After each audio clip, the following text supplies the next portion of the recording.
The United States has the worst educational system known to science. Our graduates compete regularly at the level of third world countries. How come the scientific establishment of the United States doesn't collapse? The day that we took 2 suitcases out of our home in Calcutta and boarded that flight, it was always a one-way flight. There is no going back. I studied, I got a job, worked so hard so that we don't ever have to ask anybody for anything. America has a secret weapon. That secret weapon is the H-1B. And you know what the H-1B is? It's the genius visa.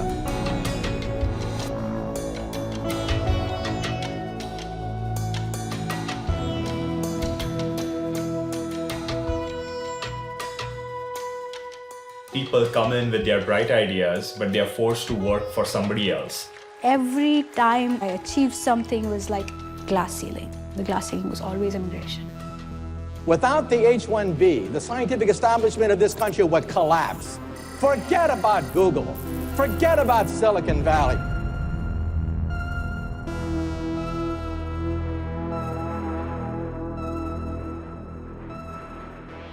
Get out of my country. No, this is my country too. I'm an American. I'm an Indian American. I shouldn't be considered an outsider anymore. When we start getting comfortable, we remind ourselves, you are an alien. We are a nation of immigrants. We all understand what this country has become because talent from all around the world wants to come here. People who are willing to take risks. People who want to build on their dreams and make sure their kids have even bigger dreams than they have.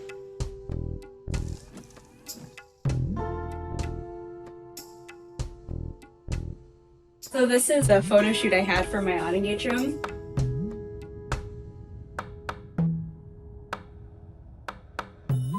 These are my gurus, my teachers, music teachers, and this is my dance guru. Yeah, I still pursue both music and dance to this day.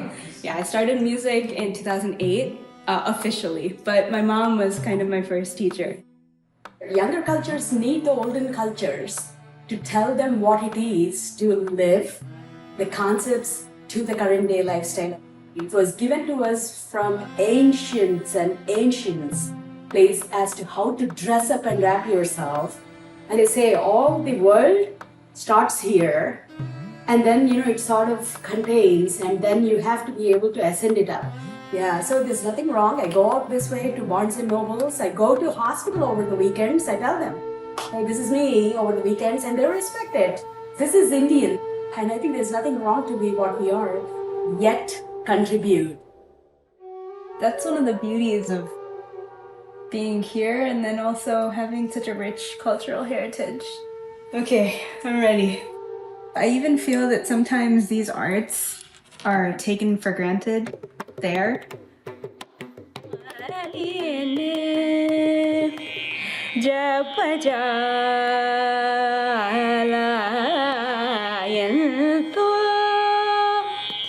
can't be Indian in your own India these days.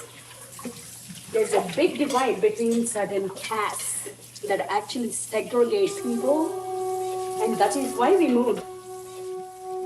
Would be nice if all the Indians continue to stay here. Yeah, because I think America deserves better. For all it offers, I think it deserves better, right? Yeah, we always wish good for this nation.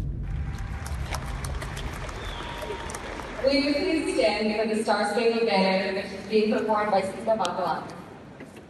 Oh, today can you see by the dawn's early light what so proudly we hailed at the twilight's last gleam, whose bright No, you're good. You okay? Sì, perché bisogna stare lì. Let's do it to him. I know. Let me tell you about this doctor. His name is Dr. Banu Vakalanka. He sent me a letter and told me his story. Dr. Vakalanka and his wife came to the United States 15 years ago in 2005. 15 years ago. Unfortunately, Dr. Vakalanka and his wife, Dr. Royaru, are two of thousands of doctors who are stuck in a bureaucratic backlog called the Green Card Backlog.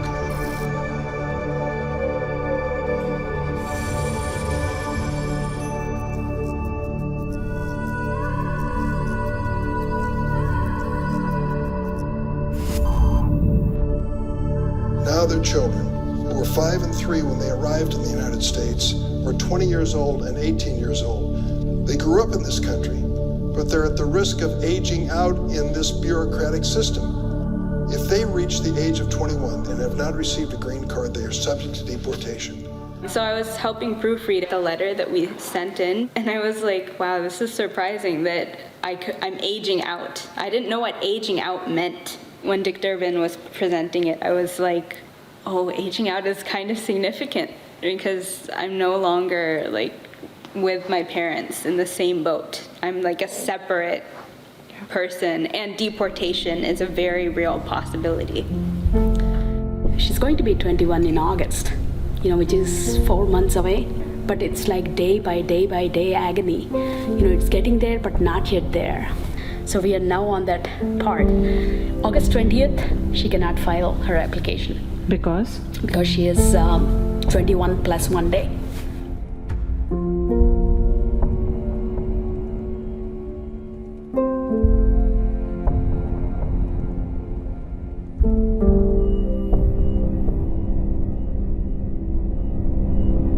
How justified is it?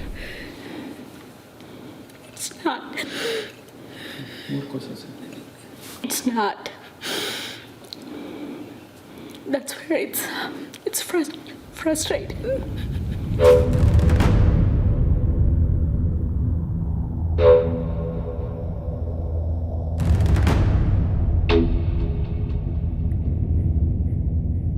Our hands are tied.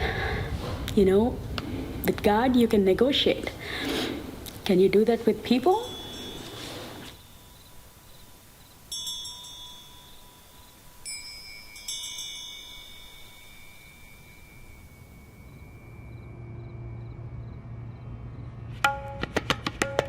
This is my 9th year. Main interest being family medicine with women's health as an integrated part of specialty.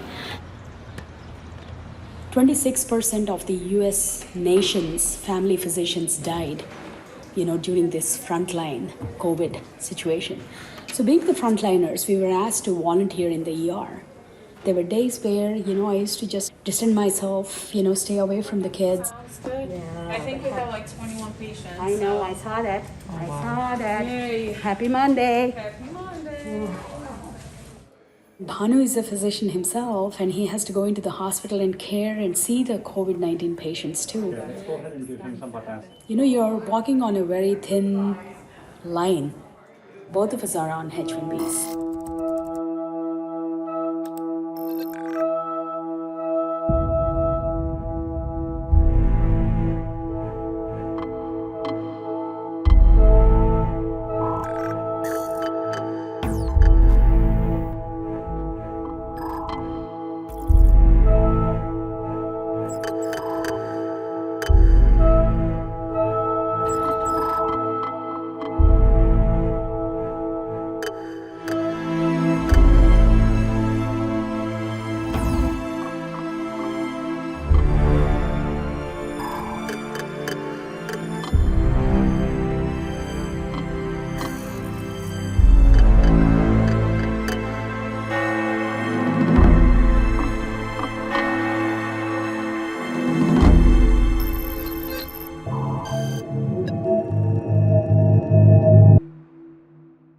When there are lives that are dependent on your status, then that was the worry. Yes, we could have died, but what will happen to the kids? Especially during COVID, Mo would let us know that if in case anything happens to me, your status is jeopardized, and that She did that to scare us into not going outside of the house, by the way. No, I mean, But it's a reality, true, right? Yeah, it's true. Because you can't give us anything. The bottom line is you're also responsible, because you're our children and we are doctors who are standing and we see 20 patients a day. If you get me something, I'm going to infect that 20 people every day. And that's not right. So it's called responsibility. Yeah. God forbid anything happens, but the fact that if something had happened to Mom, that even if Dad was still there, that, he couldn't do much at that point because we're dependent on her visa. It's a brutal system, I think it's a blinded system.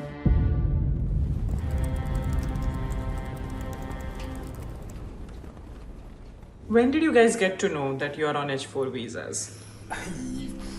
I knew that we weren't permanent residents. Yeah. Obviously You did? not. I thought we were fine. Oh, okay. Well, I knew that there was an H because I had heard both H1B and H4 before, but I didn't know which one ours was.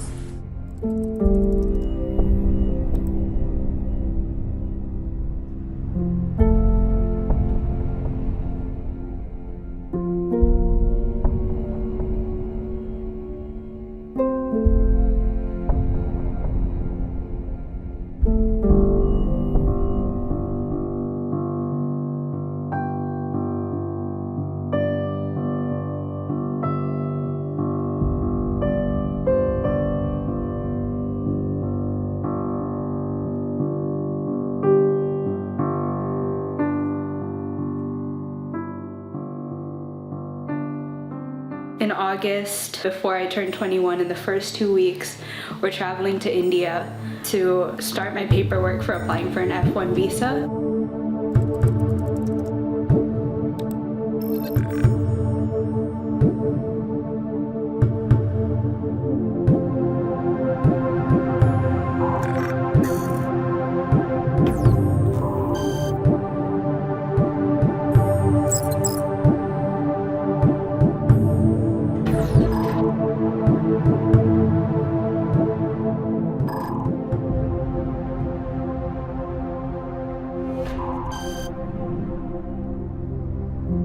We are blessed to have each other.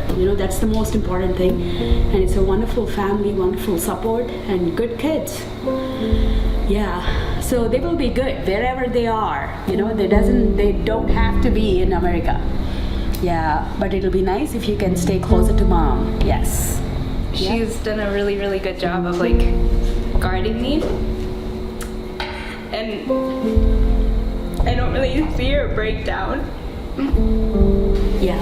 Things will happen the way that they're supposed to, and I'm not worried because my immediate worry is med schools. It's tough enough as it is getting into medical schools, and then to have your chances a little bit lowered in terms of the medical schools in the US. I can only apply to 40%, maybe even less than that. I didn't even realize this until my dad mentioned it, that holds true for residency programs and fellowships, and so it's a constant setback. I wouldn't say I feel the system has betrayed me, but I just feel like it's ridiculous that it's not recognized. I'm part of this country, and I'm working in order to be a bigger part of this country.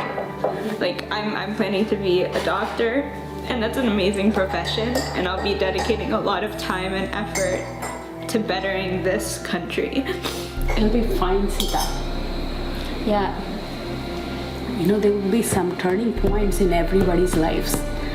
And I think probably it's just coming in as a tester too, because you're very cool, content, happy. This is a political, hassle that I think immigrants like us have to go through. Despite whatever we do, how positively you contribute, it doesn't matter. And fellow Americans, sadly recognize this. But the political system doesn't. The bureaucracy doesn't. There's a problem. Yeah, it's many immigrant stories, right? you want to send your kid to a medical school, and 75% of the colleges refuse to even consider you for an admission because you are a foreign graduate or a alien. And she's kicked out just because she is a foreign graduate, despite the fact that all her education was in the United States. Who is the loser? Is it the United States? Is the kid the loser? Probably both of them.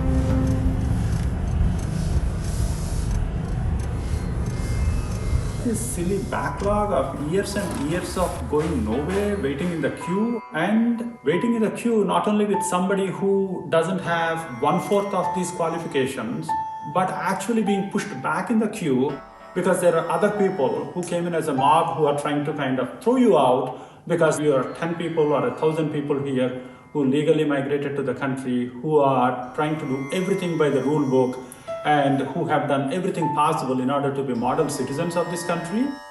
Any issues with trouble with breathing, chest pain, coughing? No coughing. Okay, let me take a look at you then. Listen to you.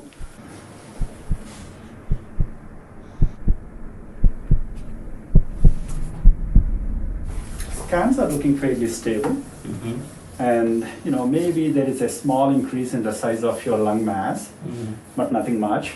And your tumor hasn't spread to any other parts of your body. And let me get you back to see me maybe in about a month from now. How is family doing? My family is doing good. Okay, well, yeah, good to hear that. I was planning to travel to Africa to see my mom, my dad, my brothers, but I canceled the trip. Oh yeah, because of the COVID-19, yes. Because of the, yeah, sure. This is a tough year, no question about it. Yeah. But I'm glad that you're able to kind of make your way to Africa every year. Because, I used to do that when I was living in England. Every year, me and my wife and my family, all of us would be traveling back to India to make the trip. Yes.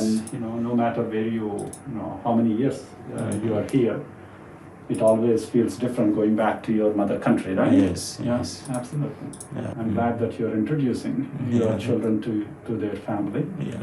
Because they need to understand the roots of their culture, right?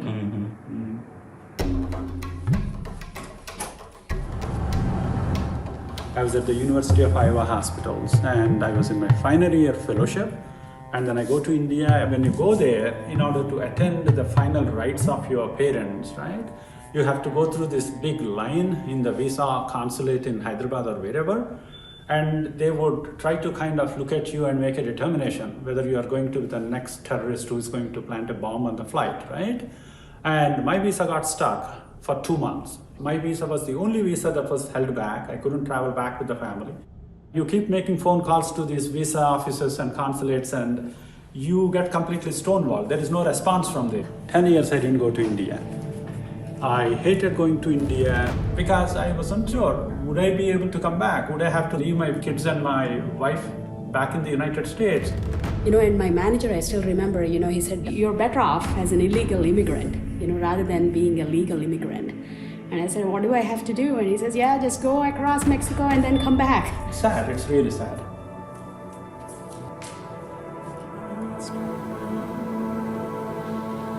A daughter being separated from her parents, that's a lot to digest. And I mean, we see it every day, but I never thought that it could be me who's going through that, or them who's going through that. And I want to cry again.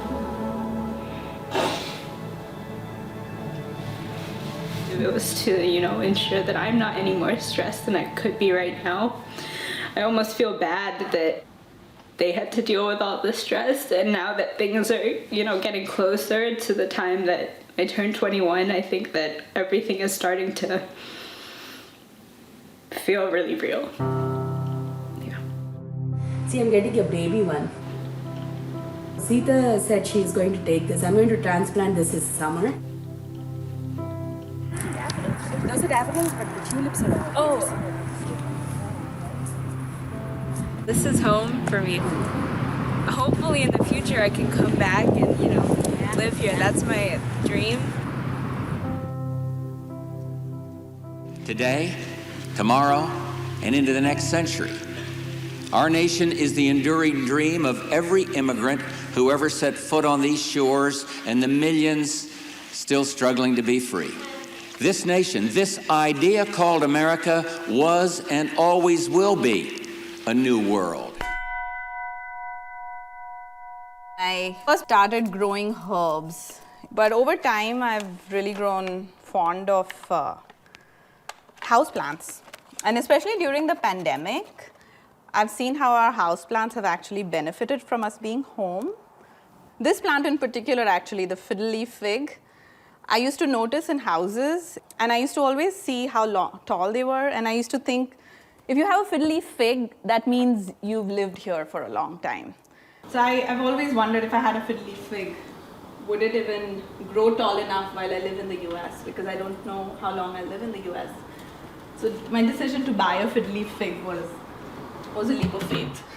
I'm a community clinical psychologist and an Indian immigrant in the US, in the green card backlog. My specialty was trauma and migration. I studied in India.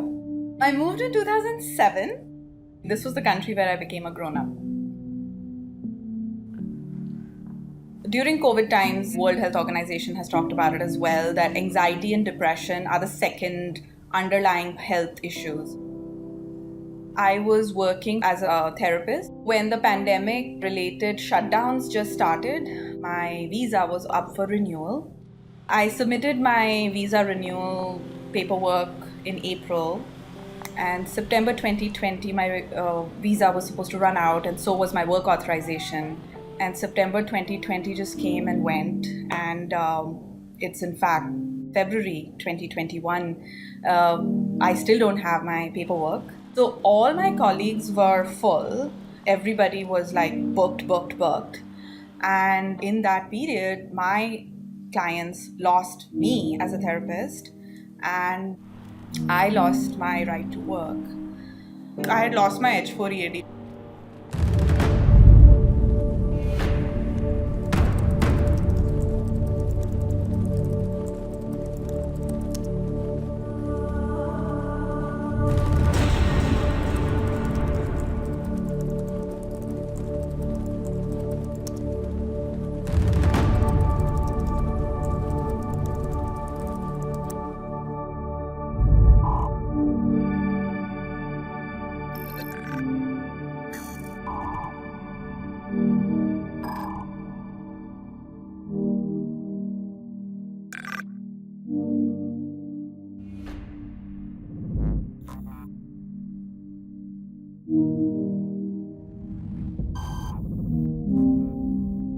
Thank you for calling U.S. Citizenship and Immigration Services, or USCIS. Para español, oprima el número 2. We are experiencing high call volume and long wait times to speak with a representative. Please have your alien registration number, receipt number, and copies of your paperwork available. Please be prepared to write down important information.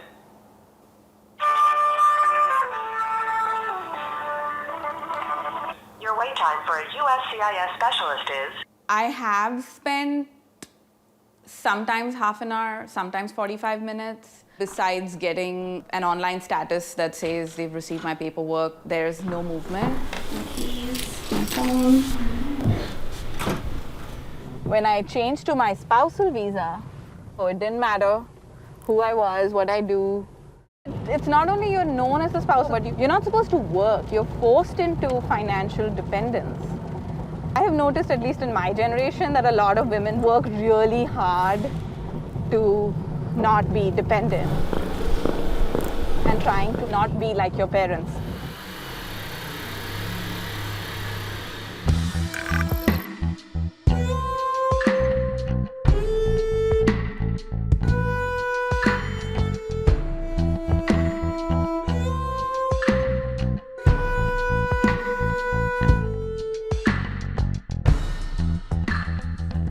I think for me, a lot of pain comes from just, I find it hard to say it, but the sense of worthlessness that you sometimes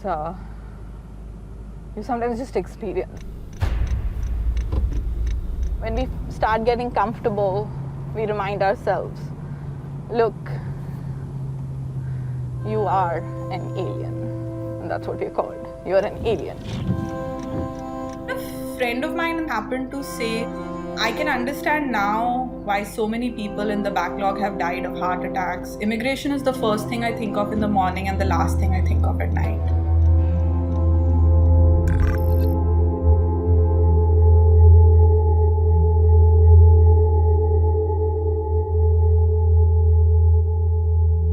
I started having like health issues. I started having trouble breathing and turned out to be anxiety. I know mental health and I didn't realize how anxious I was. We didn't know this was a gamble. Would we have done this had we known? We did all the amount of paperwork, all the hoop jumping that we do, because leaving India and coming so far away, you can't gamble with that. You have to do the right things. And just to feel like fucking none of that mattered. None of that mattered.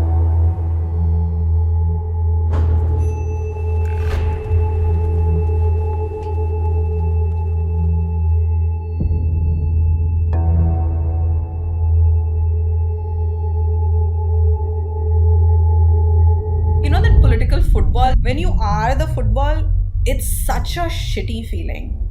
I think what we go through is absolutely a race issue.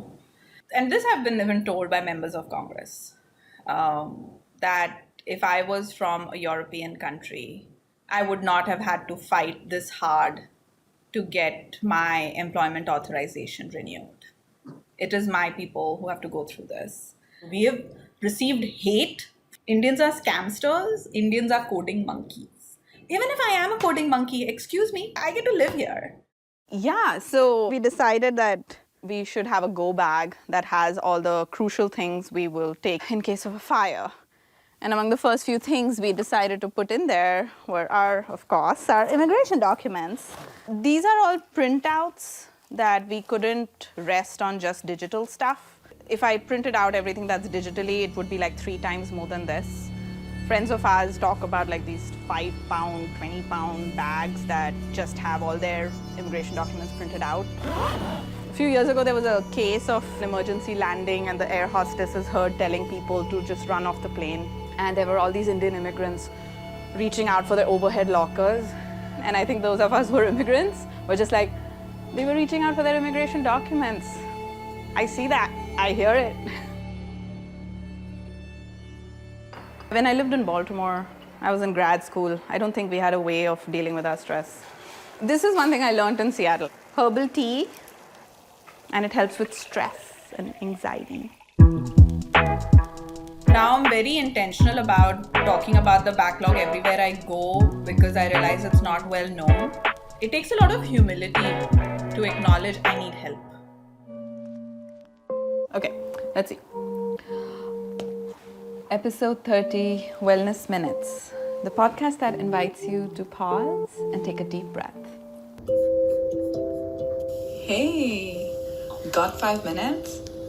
Because that's all you need to listen to an episode of the Wellness Minutes, a podcast designed by a psychologist in the green card backlog in the United States, talking about different coping skills.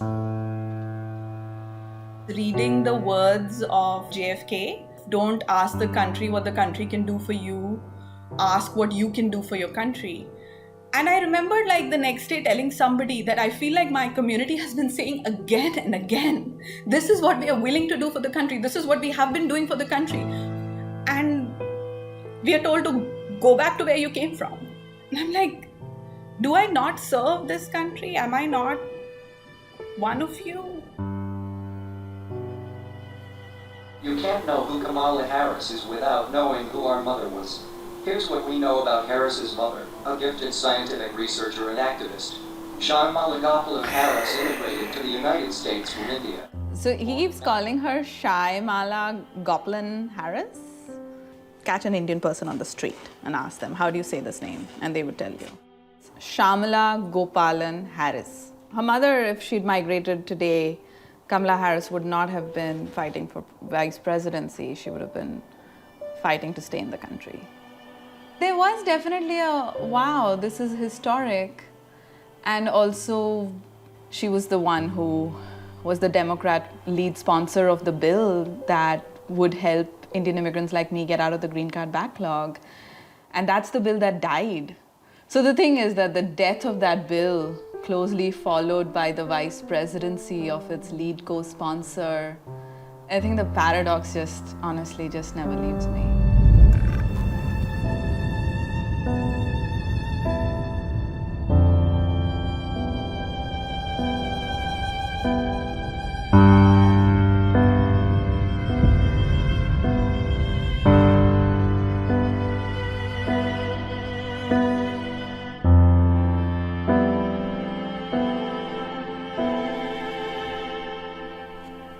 This was my dissertation. Yeah, it was about folks who migrated from Afghanistan to the US. And a lot of things that I learned during the study stay with me, especially no matter their citizenship. The fear of being asked to leave never left them. Even my long-time citizen Afghans would just feel like, yeah, I mean, of course, my paperwork says I'm a citizen, absolutely, and I love this country and all of that. But paperwork is not belonging. People outside the Indian community always make it sound like the Indian immigrants are safe. You know, they have their visas, they have such good jobs. People forget that we all don't live in Silicon Valley. A lot of us actually have a very hard time financially. Like, we don't inspire pity because we seem to be doing well for ourselves. When you think immigrants deserve equality only because you can feel sorry for them, I think that's offensive to all immigrants. No, I think all of us deserve dignity. Whether we've escaped war, whether we've escaped poverty, or whether we haven't, we deserve equality. These earrings were a gift from a tribe I had the honor of serving. The earrings, I think, always remind me that this land and the people who've served it, they love me and this land loves me. So, citizenship notwithstanding, I'm here to serve. Those who can contribute most to this country, to its growth, to its strength, to its spirit, will be the first that are admitted to this land.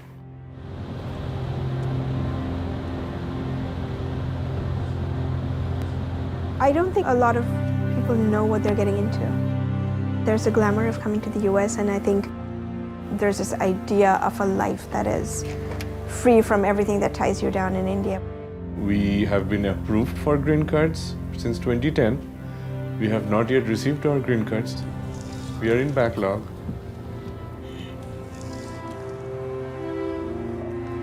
It's not because we committed a crime, it's because American immigration system is so screwed up. Almost all of us are more than 10 years 15 here. years. This December is going to be 15 years for us. Correct. 15 years we have been in this country legally, paying taxes, doing high-skilled job, teaching students. Jumping through hoops. Jumping through all the legal hoops. Right. And then what happens? We have to sit in the line when our visa numbers is going to come. I want to launch a startup that can look at rare cancers in people's DNA. One of the first questions that come up is, what's your visa status? They're not going to put their money to somebody who might be forced to leave in a few months or a few years. You know who suffers? The person who has cancers. My specialization is in cancer immunotherapy. And cancer immunotherapy is now the only way to move forward to treat cancers. I would like to launch my own company so that we can develop this technology further and take it back to the patients. It takes an incredibly long amount of time, especially in the biological sciences, to get a project from conception to a final product. People spend tens of millions of dollars, if not hundreds of millions of dollars. If they're going to put in that kind of money, they need to have the assurance that the person that they're putting the money into is in it for the long haul. I have no problems making the commitment for the long haul. My status won't allow me. You cannot take promotion because as soon as you take a promotion, your profile changes. Your job profile changes. So you have to fight for green card back again. Like, what am It I is doing? abuse. So It I is. have to stay in the same job. That's what I've been doing. She worked without a promotion for 10 years. And you know who that hurts down the line? Graduates coming out of school and they don't have jobs because people like us are stuck. the We same would thing. love to move ahead and they would let the young kids not get let jobs. us move ahead because we are doing the same job at 1/4 the price. Right. And they're keeping us, she's there in one job for 10 years. 10 years in one position, in one salary for 10 years. And the corporates love that. Yeah. Corporates love that because their shareholder money is increasing. And that is why they are lobbying the government. They are lobbying the government for more H1s. For more H1s, for more H1s. Never for more. But never for green card. They don't want the green cards to happen so that people like me can get the green card and start my own company and take that money away.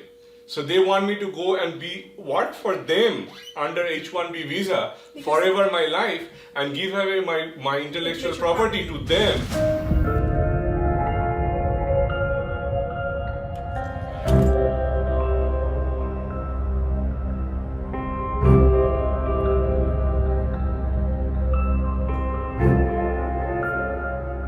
You're like the mistress. Here's money. Right? Shut up and don't ask for more. Exactly.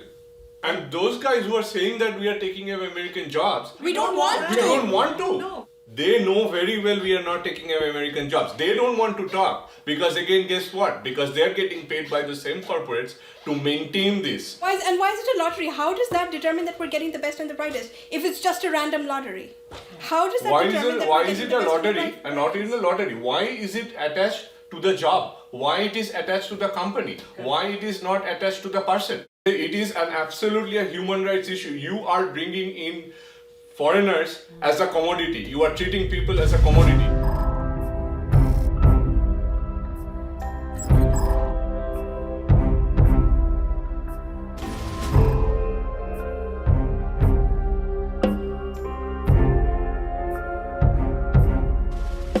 When I first met him, I'm like, I think I like him. Something clicked. My sense of humor is really weird. She clicked with that. He was clearly smart. She was smart, she was witty. We could talk. He listens. He does not talk over me. My opinions have value for him. And she is a trained chef. Normally I'd be telling him stop eating. I am too hungry to talk. I love to eat, she loves to cook. What can be better than that? Got married. We actually came here in December of 2002. I came from big city of Calcutta, which is one of the busiest cities of the world.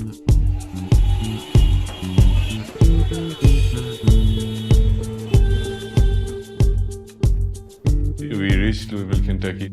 It was a culture shock for me. What happened to the people? It's like empty street, empty building. Both of us were in H1, we worked for H1. It was a great place to get a foothold. Then Sadik decided he wanted to move on to an H1B. So I was not going to be an H4 wife.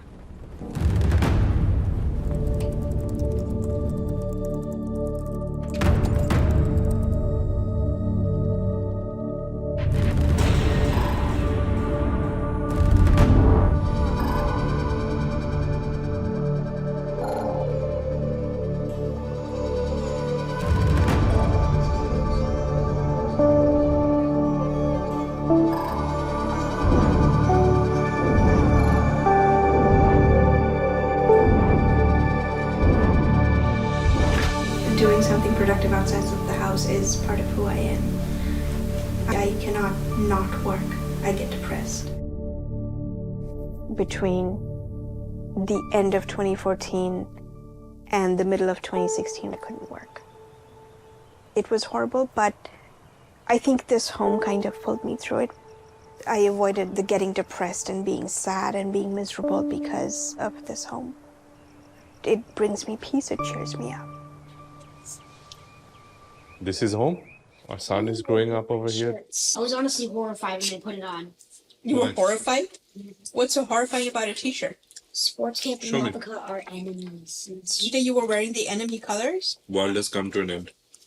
A lot of people think that race is a big deal. We frankly haven't felt that at this part of the country. In India, despite being surrounded by relatives and old friends, it's not home anymore. This is home. I became a junior faculty at Boston University, And from Boston University, I became a full faculty at Brown University in 2016. And now I have my own lab. I am federally funded. I am funded by NIH. I am funded by Department of Defense. Now I am in EB2 NIW, National Interest Waiver.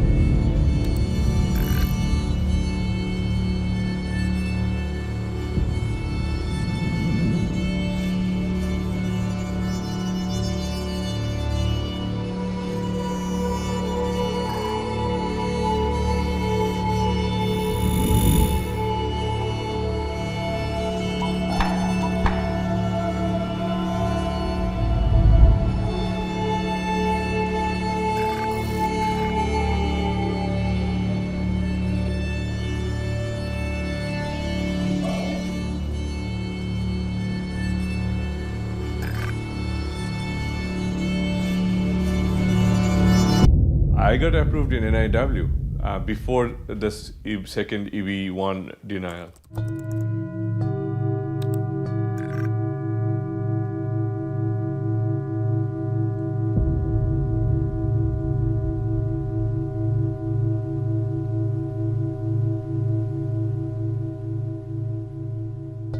National interest waiver is as tough as getting an EB1B. It's the same process, same kind of letters, this thick file. So when I had got an NIW, why did they not give me the EB1B? It is exactly the same process.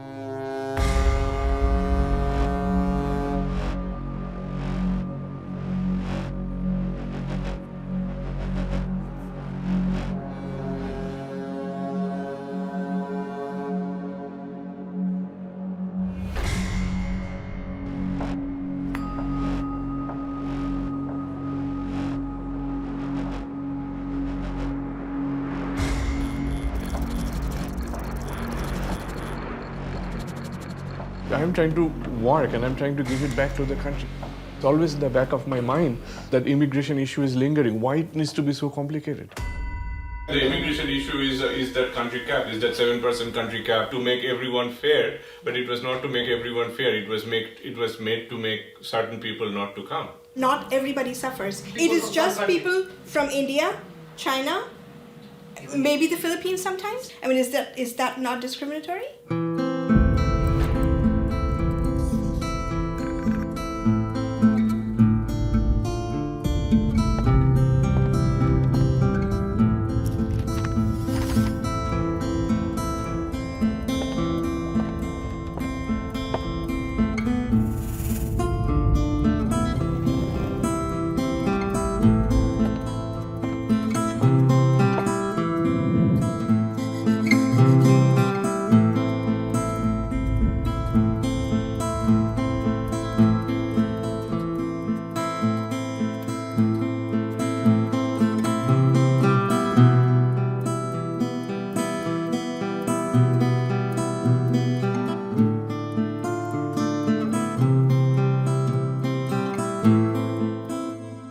1.5 million people are waiting for the 7% country cap, while there are other countries that are not using their country cap and those are going to waste. So we don't even know that the number of visas that are allotted to India are actually getting allotted every year. We don't know that. Joshi, here's your letter. Muddy shoes off. He's exposed to it. He knows, he listens everything, he asks questions. He had written a letter to President Obama and Obama actually replied him back. Why did you write the letter? Because? I was annoyed. About? The fact that my friend's mom didn't get to come back to America after they visited India. Dear Josh, thank you for writing. Each day I hear from young people who are concerned about our nation's broken immigration system. I appreciate that you took the time to share your thoughts with me. Immigration has always been a part of our country's story. And together as a nation of immigrants, we have made America the greatest economy on earth. Today our immigration system no longer works the way it should. You know, it's very easy to demonize people saying that, they're taking away jobs. Really? We make these tremendous sacrifices. I hear about American values all the time. Well, it should be applied to this situation also. People who are already here, they're trying for Canada immigration or myself included.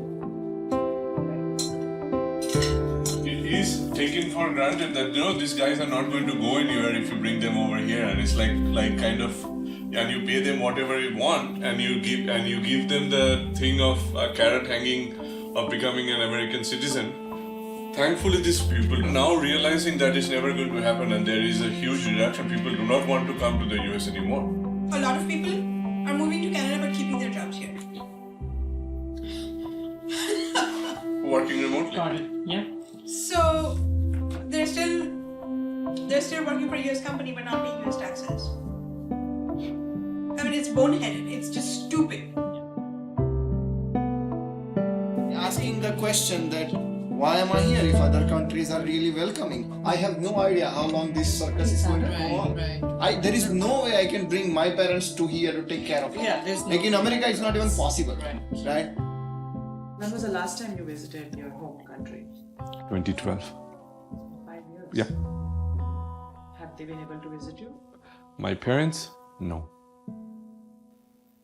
Back home, my parents are old. My dad is 83 years old. My mom is like almost 78 years old. I cannot go because nobody knows if my H-1B is going to get stamped, because we are hearing stories all the time that they're throwing away applications, H-1B. I cannot go home. This is my great-grandmother's bananasi that has been passed on to me.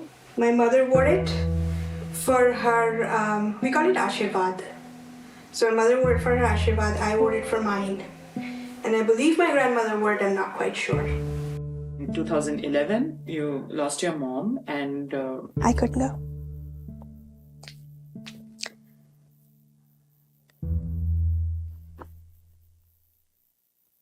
Cut. Sorry.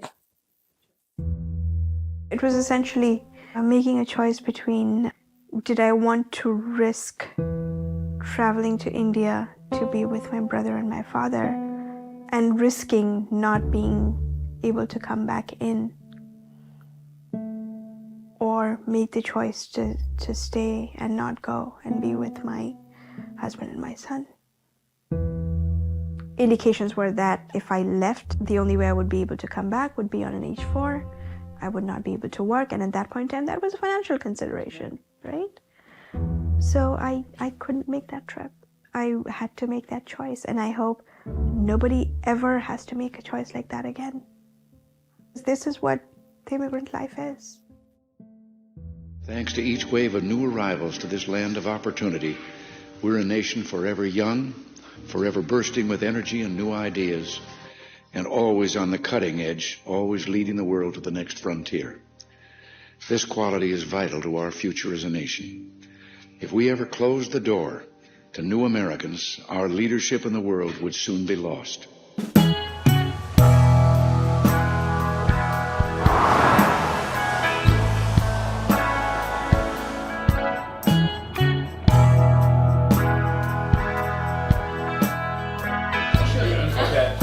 What's the reaction at home? What do they think of somebody that leaves home to go, for a bigger horizon? It's so weird. The people who don't leave are like, oh, these guys are betraying their country. Yeah. But it's also a question of opportunity. It's like if somebody does get the opportunity to leave, they will leave.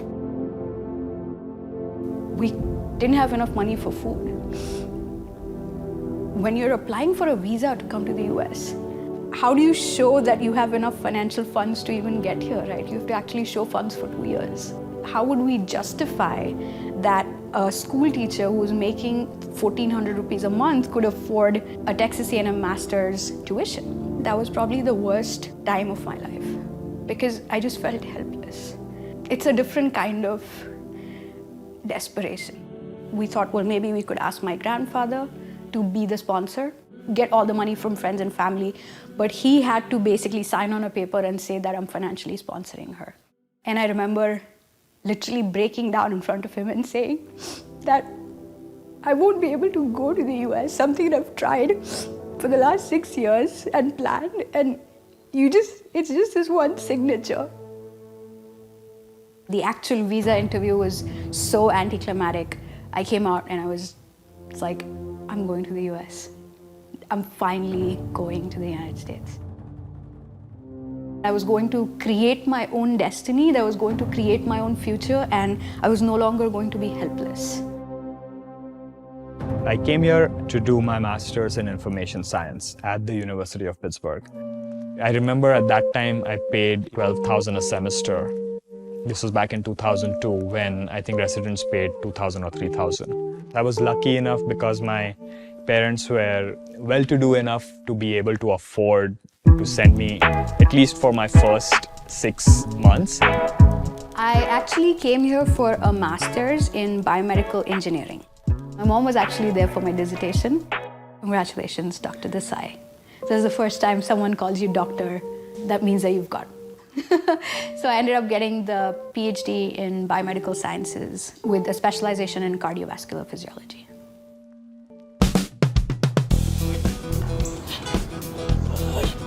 I'm not a horoscope kind of person. I don't believe in those things. Turned on the computer and I was like, I want to check out my horoscope today just to see what it says. And it says, stop looking for happiness. It is right next to you. And at that very instant, the door opened and Girish said, I'm here. At that very instant, I knew that I was spending the rest of my life with him. That was this great moment where I decided, okay, do I want to go on this roller coaster, or I can, back off and go on this regular train journey and be safe and secure. I chose to get on that roller coaster. I proposed to Girish. We got married. So I moved to Pittsburgh April 13th of 2008. I don't like working to make money. I prefer working when it's actually making an impact on people's lives. We're running a business incubator.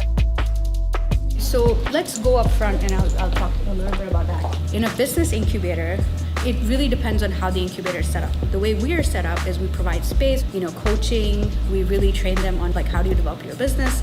We connect them to mentors, investors, and that's a program that we've been building in the last year and a half. We also are trying to be more than just a business incubator, so we're trying to help small businesses in the region. What are new opportunities the customer could pursue? There's no right or wrong. I love what I do. I love the people I work with, everything that I do. And that's, I guess, why I can wake up in the morning at 5:30. Drive about an hour and a half one way to get to work in 3 hours round trip. There's a new challenge every day. Let's just say life is not boring at all. I did have an H-1B visa. Girish had an H-1B. This is the country where I've actually done everything on my own. I couldn't imagine at that point having to go back and start from scratch. And we applied for my green card. That's where this crazy journey starts.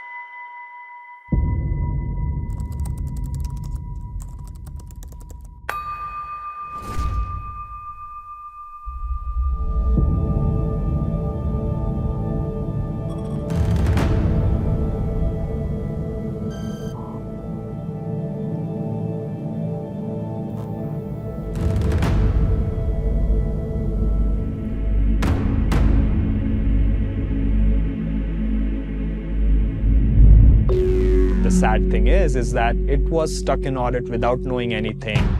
And come 2010, I remember that date, we basically got a letter that it has been rejected. They never would post jobs in a newspaper. That's not what they did for information technology jobs. You applied on a website, you sent in a resume electronically. On that technicality, it was rejected. So I'd lost 2 years. And at this point, I was close to starting my 6th year of my H1.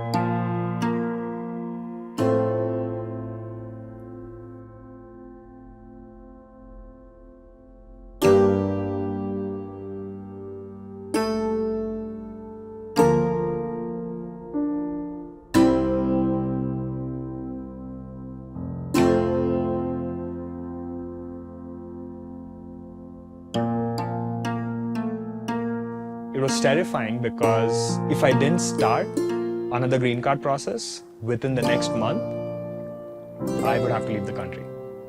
I was married for 2 years. We had bought a home together and it was all going to be shattered. We are going to lose everything. everything that we've built so far could just go away in the snap of someone's finger and we cannot do anything about it. So all of these things had now started playing a very central role in our lives. My new green card application came under what's called the National Interest Waiver. My new priority date, so to speak, is 2010, so that's my place in the queue.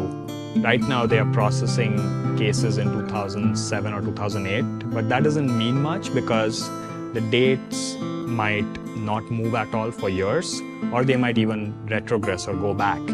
So there's no linear progression, and at this point, the dates haven't moved for about 3 years. So there's no end in sight.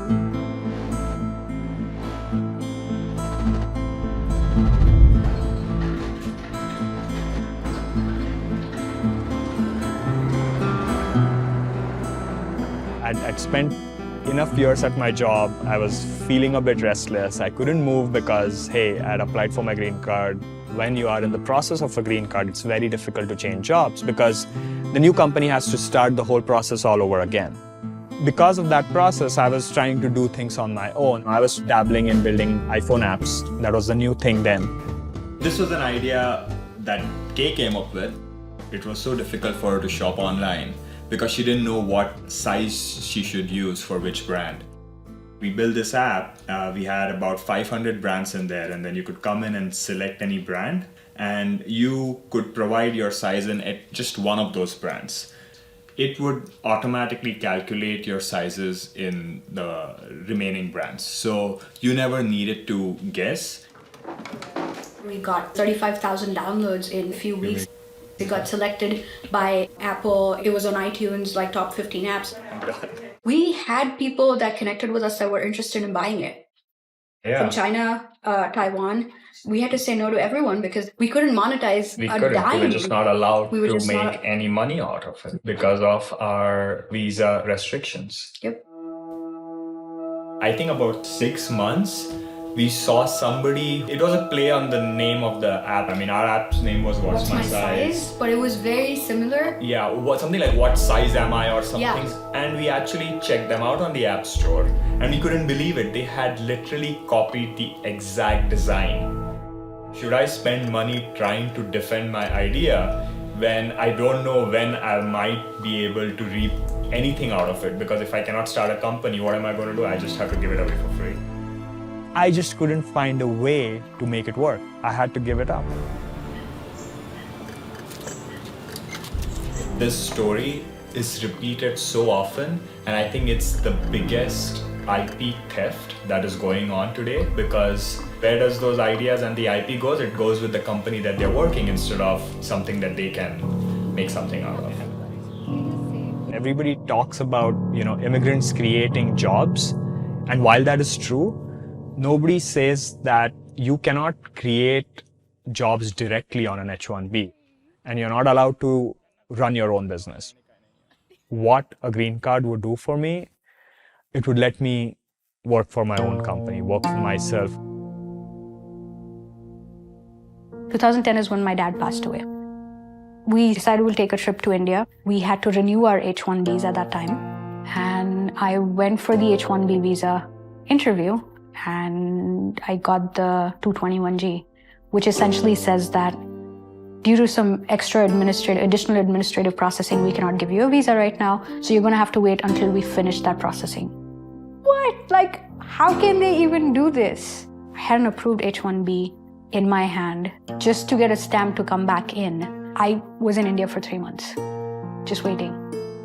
I initially worked from there for about a month until my department head is like, I cannot keep paying you, even though you're working from there.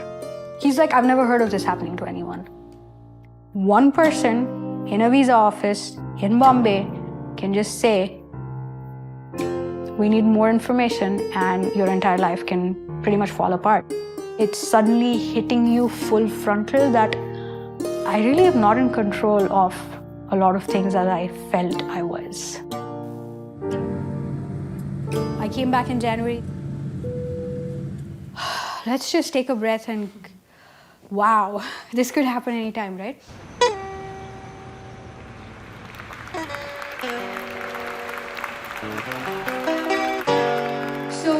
I decided maybe it was time to get another degree. So I went to Carnegie Mellon.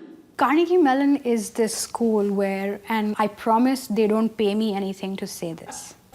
If you are the kind of person that has crazy ideas about how you can make a positive impact on the world and want to be surrounded by other people who think like that, that's the school you should go to. I really didn't go there thinking, okay, what happens after Carnegie Mellon? We hadn't planned. It was like, well, if I get into Carnegie Mellon, we'll do it.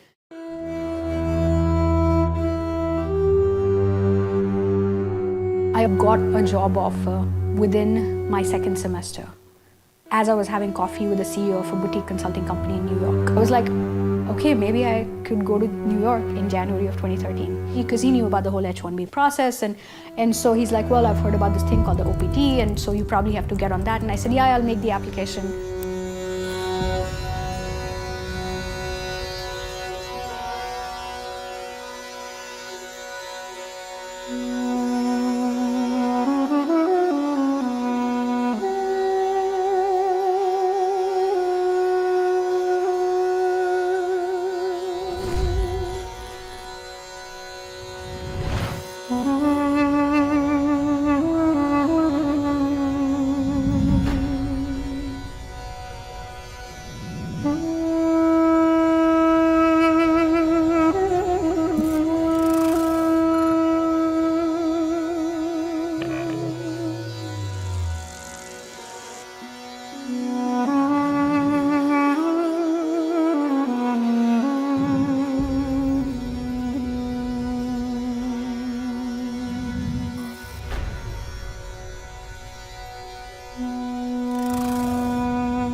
They say, well, you've used up your OPT in your PhD.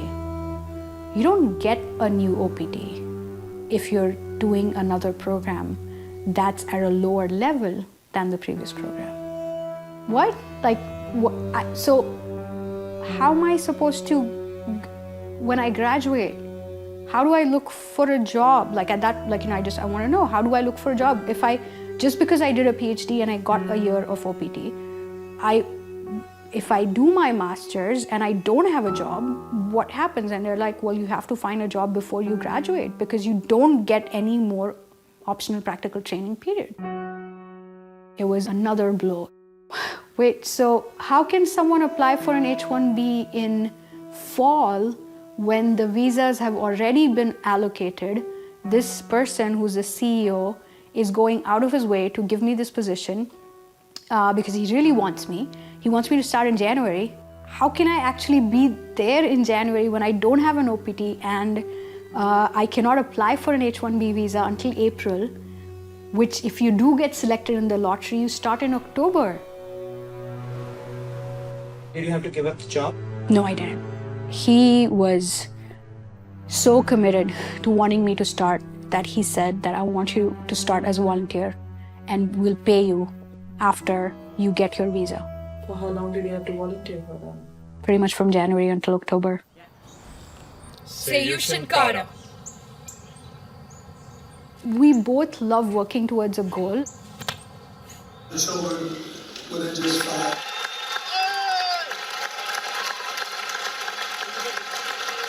The way I represent Pittsburgh is to be as much like its people. I moved here 17 years ago, and the warmth and friendliness and kindness that Pittsburgh represents is what I try to be every day.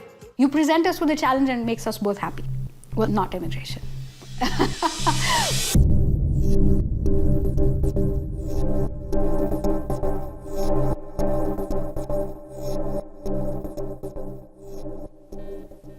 Girish is the reason I really am able to function on some days.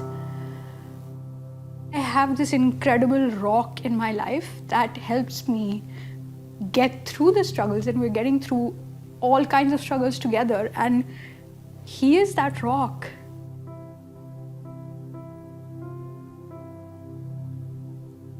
I was almost facing clinical depression because it was just getting so difficult. We were like, something needs to change.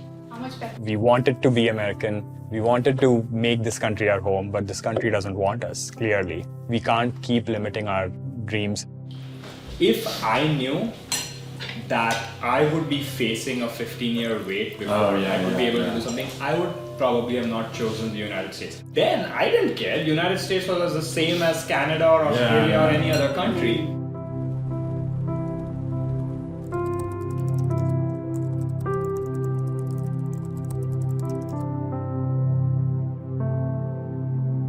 We went back and tried India to see if that would work.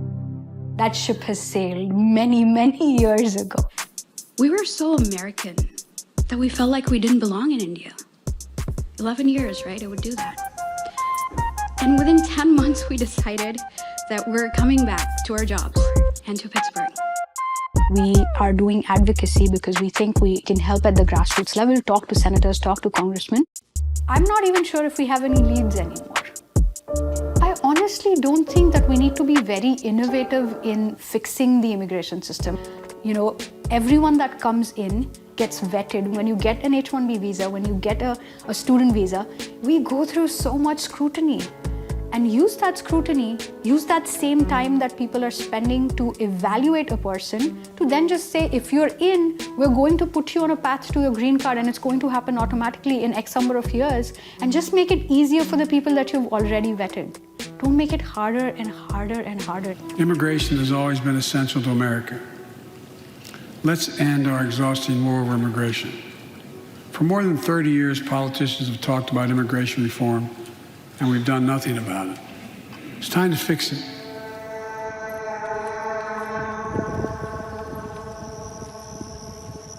From my entire extended family, I was the first person to come to a foreign country to pursue higher education, master's in engineering management, and I graduated in 2010.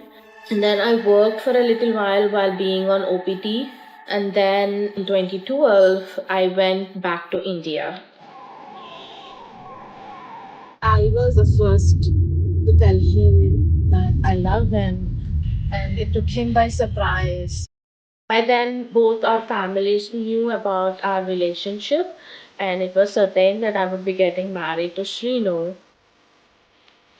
And so I and Srinu, we got married in October of 2012. And so I came on the H4. I couldn't work for 4 years, but then I'm happy now. When I look back, I got that time with Srinu, that I could be a housewife, I could take care of him. This house was everything for him. He built this with so much hope.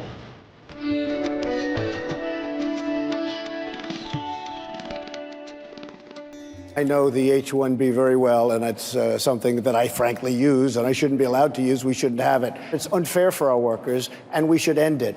During the elections, nothing played in my house other than CNN or Fox or NBC. Srinu was all into this. He was into politics. CNN now projects on the elections night, he was up until like 2. I kind of knew it by 9:30. It's cracked the so-called blue wall that Hillary Clinton had tried to create. Everything will be okay, and then he hugged me.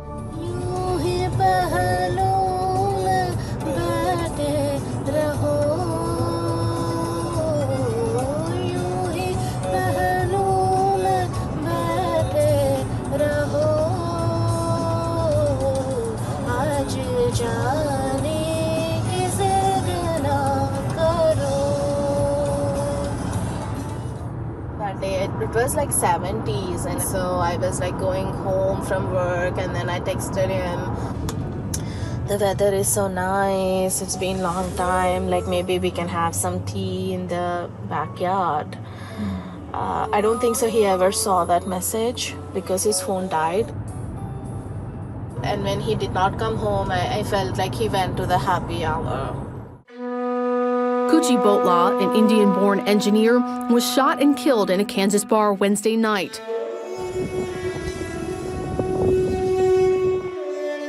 The very first thought that came to my mind when the cops came was that I'm leaving. There was nothing for me here. He was my everything. 51-year-old Adam Puritan allegedly opened fire on Kuchibhotla and his friend Alauk Madasani after witnesses say he shouted, "Get out of my country." When I learned about what actually happened, this is unacceptable. And I said, I'm ready to speak to the press. Just days after her husband was killed in a possible hate crime, the widow of Srinivas Kuchibhotla said she feared living in the U.S. as an immigrant. I was always concerned. Are we doing the right thing of staying in United States of America?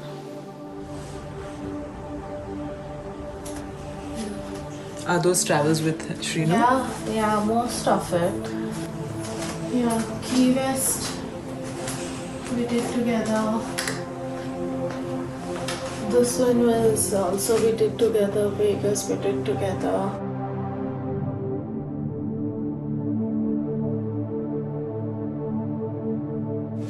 Seattle is me. Atlanta is me. Yeah, now I'm adding my own stuff. The impact of it on your life, right? From married to I am a widow now. I did not only lose Srinu into the incident, but then because I was on a dependent status, which is given to the spouses of those that come on temporary work visa, H-1B, I lost my legal status to stay in the country because the principal applicant is no longer alive. When I went to India, I went with that uncertainty. I wasn't sure if I will be coming back or not. While there were like Srinu's funeral and all the Hindu rituals that we do, right, over 11 days or so, I was filling up DS-160s.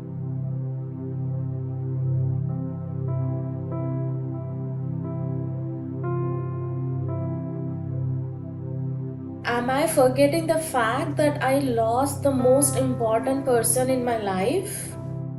Why am I having to go through this? You have to, there is no other way. Mine being a very special case of a federal hate crime. I got a call from the FBI. We would like to bring you back on a humanitarian parole. The one-time entry, it's only for 90 days. You should travel within the week, before 7 days. And I'm like, what stupid rule is that? Am I like a puppet? like you're doing me a favor. Yes, I get that. Why can't there be some provision that I don't lose my status immediately, but it gives me at least some time? My parents, my dad wanted me to be back. Obviously, they were worried of me being alone. But my middle sister was more certain that I would have more support here than in India. Obviously, the cultural norms around how they see a widow. Here, people see us as an individual first. I am Sunaina. I remind myself of this beautiful thing that my sister told me. Every time you fall, you'll have to rebuild your nest. And that is what Srinu will want from you. You are not going to be a failure. And I think that gave me so much of energy in me. And I'm like, my sister is right.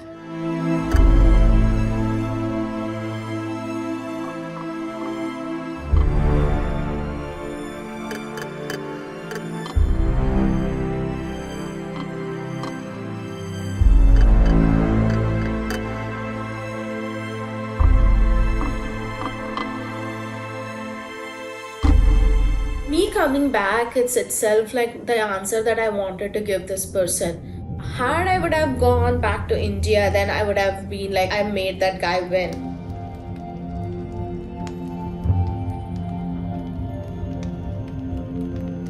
I want to do something to remove this misconception that foreign nationals are taking away jobs. That can stop more Srinivases from being murdered. I have started a foundation. Using of social media and a Facebook page seem to be the fastest way to give that message out. That's how Forever Welcome took its birth. We could sponsor a dinner for someone to invite someone from a different background or faith. Ooh, I love that idea. I do love that idea. I love it. Since my life has changed so drastically, I am divided now. I'm divided between a full-time job as a data integration engineer and with my passion towards a foundation where I want to give this message that we are all welcome here, and I'm not able to give that time. We are still waiting on 501c3. At this point, I am thinking to reach out to either Sheriff David's office, the local congresswoman's office, or Senator Jerry Moran's office to see if they can help us in expediting, in trying to give us some kind of reference or recommendation that will fasten the process of getting the 501c3. I mean, he taught me a lot. He was always of the opinion that I should be independent and I should see the world and learn. And because I was tending to be so dependent on him for everything, and he was like, you can't be this. And like, I'm there, I'm behind, I'll support. But you should be doing it by yourself, and like, you should attempt, you should try.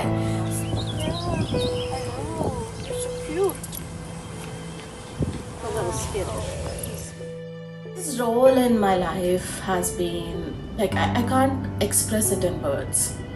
If you sing a Sunaina today, that's a Sunaina that he made.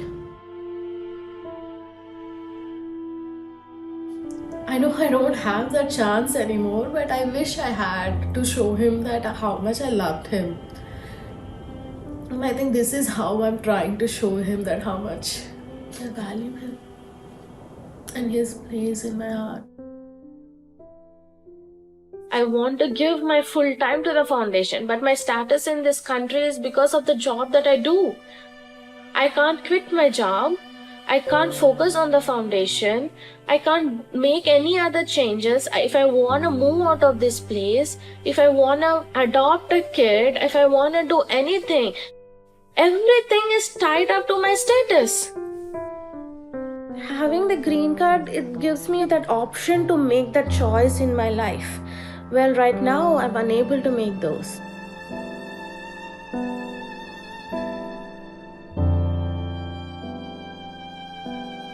My hope, it's dying every day.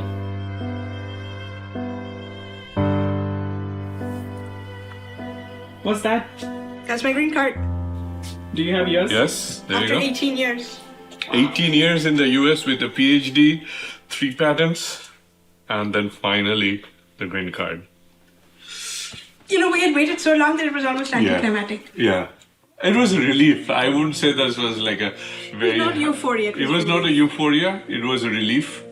The US has given us a lot of chances. It has given us more chance now to prove ourselves as a worthy immigrant, bringing our best of the talents that we can bring to this country. Yeah, despite everything. Despite everything, we still love America. September of 2018, we decided, well, we needed a backup plan, and we looked to Canada. When COVID hit, things started going really bad in the United States. My visa was not being renewed. It's still not renewed. We applied in March. Currently, the wait time is over 16 months. And so we were like, now's the time. We put in the application. We got an invitation to apply in 6 days. And we got our approved permanent residency paperwork in less than 6 months, when we'd been waiting for 16 and a half years. This is given to 25 trailblazing women in the city of Pittsburgh. It's a nice looking award, right? Good boy. All right, these are our Pittsburgh 40 under 40 awards for both me and Kay. She got it in 2015. I got it in 2019. You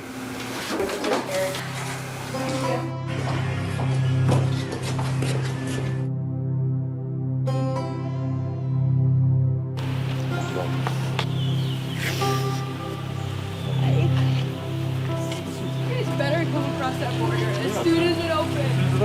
Or illegally, if we can. Drive safe, okay? Yep. Bye, USA! We're leaving!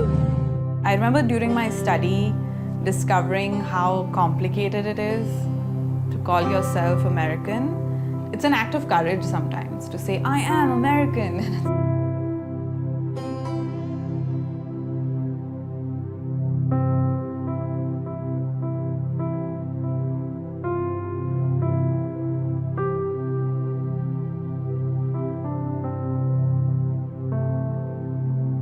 There is bad everywhere.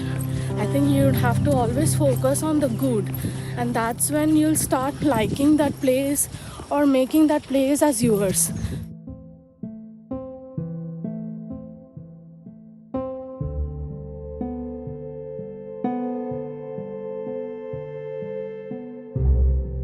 There's so much of good in this country, but don't let politicians change it.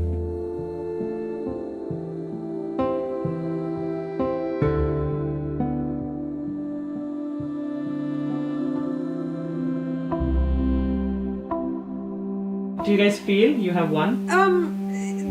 The battle, not the war. We will have won when the next generation, so our son, when he's successful, that's when we will have won.